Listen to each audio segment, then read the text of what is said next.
तो इस वक्त की बड़ी खबर 2009 से लेकर 2010 तक 25,000 की जो देनदारी थी किसी भी इनकम टैक्स करदाता की, उसे सरकार ने माफ कर दिया है।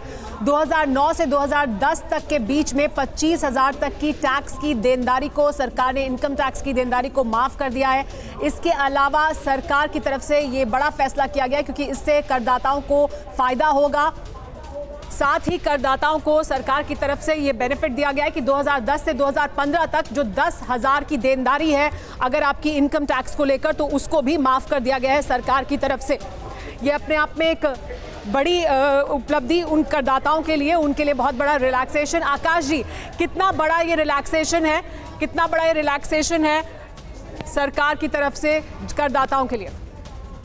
बहुत बड़ा रिलैक्सेशन है।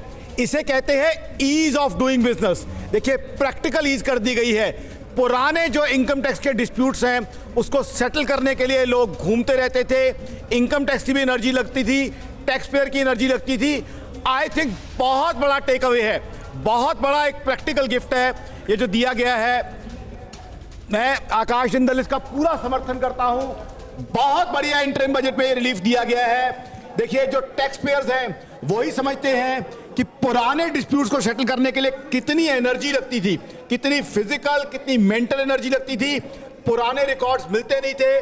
तो आई थिंक सरकार का कितने टैक्स पेयर्स को, क्योंकि उन्होंने बड़ा आंकड़ा गिनाया कि बहुत बड़ी संख्या में टैक्स पेयर्स को इससे फायदा होगा और साथ ही आपका जो रिफंड आता है उसमें भी फायदा मिलेगा। रिफंड जो जल्दी आएगा उससे बहुत प्रैक्टिकल ईज होगी, क्योंकि बहुत बार होता है एडवांस टैक्स ज्यादा दिया जाता है, टीडीएस ज्यादा कट जाता है। तो ये practical ease of doing business Modi सरकार ने एग्जिबिट कर दिया है। तो मेरे हिसाब से इसलिए मैं 10 में से 9 नंबर दे रहा हूं। ओवरऑल जो ये इंटरिम बजट है उसको 10 में से 9 नंबर दे रहा हूं, क्योंकि बहुत राजेश जी आप इसको किस तरह से देखते हैं? 7 लाख रुपए तक की जो छूट दी है वो बहुत इंपॉर्टेंट है, और जो नौकरी पेशा लोग हैं, जो सैलरीड क्लास है, उसको इससे राहत मिलेगी। ये 15,000 और 25,000 तक की जो डिस्प्यूट को एक तरह से वो कर दिया है, 10,000 और 25,000, उससे भी मतलब थोड़ी हल्की राहत है, लेकिन उससे राहत मिलेगी। टैक्स स्लैब में तो कोई बदलाव नहीं किया, लेकिन जो आसानी करने की सरकार की तरफ से कोशिश है ताकि टैक्स ज़्यादा से ज़्यादा आए या टैक्स का दायरा बढ़े, उसके तहत भी ये जो राहत दी गई है, जो पुराना आपका मामले थे उनको निपटाने की, क्या उसको उस दिशा में देखते हैं आप? नहीं, बिल्कुल, वो तो जाहिर सी बात है। हम लोग सुबह से यही डिस्कशन कर रहे थे कि ये पॉपुलिस्ट बजट होगा और अभी चुनाव होने वाले हैं, तो अभी सिर्फ राहत और पॉजिटिव चीज़ें ही सरकार देगी। ये जो जेब से निकालने का काम है चुनाव के बाद होगा। नहीं तो फिलहाल कितने नंबर दे रहे हैं आप? नंबर तो मैंने दे दिए हैं, ये 5 दे दिए हैं मैंने, आपके सामने है। जी हाँ सर, आप बताइए कि डॉक्टर रवि इस पर कुछ कहना चाहते हैं? जी डॉक्टर रवि। देखिए, ओवरऑल जो यहाँ पर अभी बजट में अनाउंसमेंट हुई है वो काफ़ी क्लियर है, और जैसे कि जिंदल जी ने अभी बताया कि टैक्स को लेकर के जो एक कन्फ्यूज़न था, यहाँ पर ऐसा था कि बहुत से लोगों को दौड़ना पड़ता था, और उसके रिडीम से अगर देखा जाए तो ओवरऑल जो टैक्स के दायरे में आते थे लगभग 20 लाख लोग मिनिमम होंगे जिनके साथ ऐसे टैक्स चल रहे हैं, उनको ये फ़ायदा मिलेगा।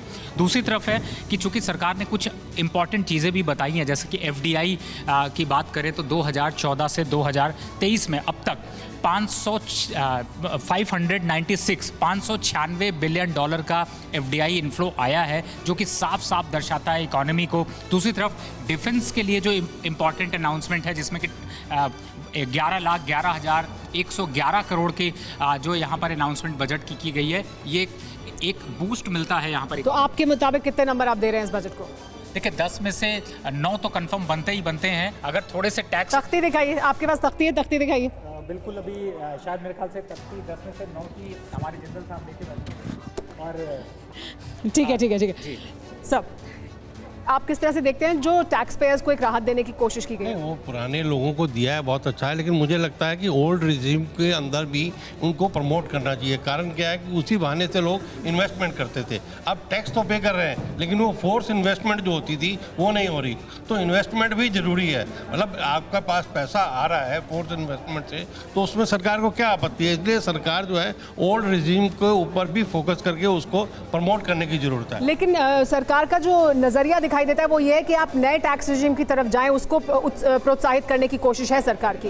वो ठीक है, वो टैक्स कलेक्शन तो हो जाएगा, लेकिन लोगों का इन्वेस्टमेंट का जो एक कल्चर है हमारे कंट्री का, वो खत्म हो जाएगा। लेकिन जो ये राहत दी गई है, जो पुराने मामले हैं उसमें जो राहत दी गई है, उसको स्ट्रीमलाइन करने की दिशा में एक अप्रिशिएबल है वो कदम। बिल्कुल सरकार कर रही है, और अब ये तो एक झांकी है, अभी पूरा बजट तो आना है, उसके अंदर मुझे लगता है। लेकिन झांकी कैसी लगी आपको? झांकी बहुत अच्छी है।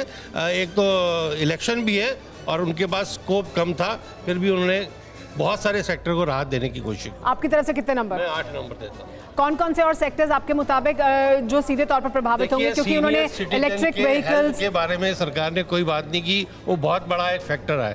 बैंकों के रिफॉर्म्स के बारे में कुछ बात नहीं की, वो एक नहीं, पर ये तो वोटर अकाउंट है, वैसे भी इसमें बहुत सारी बातें की भी नहीं जा सकती। कर सकते हैं सीनियर सिटीजन को हेल्थ के लिए फोकस कर रही है सरकार, तो मुझे लगता है हेल्थ के लिए सीनियर सिटीजन पर्टिकुलर, वो उनको उस समय हेल्थ की जरूरत है, और उस समय अगर आप कुछ बेनिफिट नहीं दे रहे तो इतनी महंगी इंश्योरेंस पॉलिसी है, इतना महंगा। क्योंकि हेल्थ इंश्योरेंस के सेक्टर में कहा जा रहा था कि हेल्थ इंश्योरेंस के सेक्टर में सरकार की तरफ से कुछ राहत दी जा सकती है, वहां पर उम्मीद थी कुछ।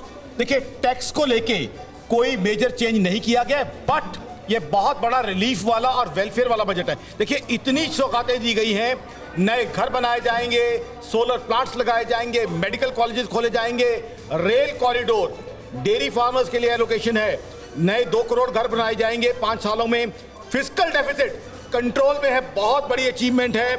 उसके अलावा नए रेल वैगन्स हैं, उसके अलावा जो है आपका नई फ्लाइट्स हैं, इंफ्रास्ट्रक्चर पे बहुत मेजर आउटलाइन। इससे होगा क्या, मैं 10 सेकंड लूंगा।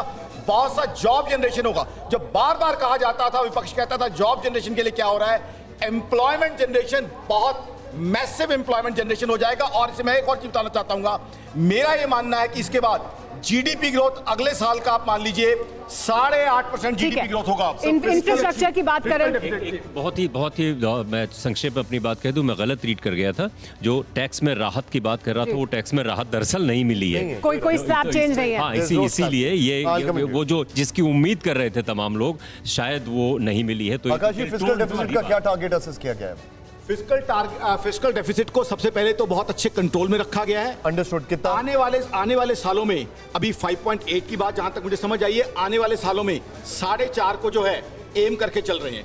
4.5 मैं आपसे सीधे पूछ रहा हूं, 2024 में 5.8 5.9% है, कंजर्वेटिव है, लेकिन अगर आने वाले सालों की बात की जाए 2025 का टारगेट क्या है?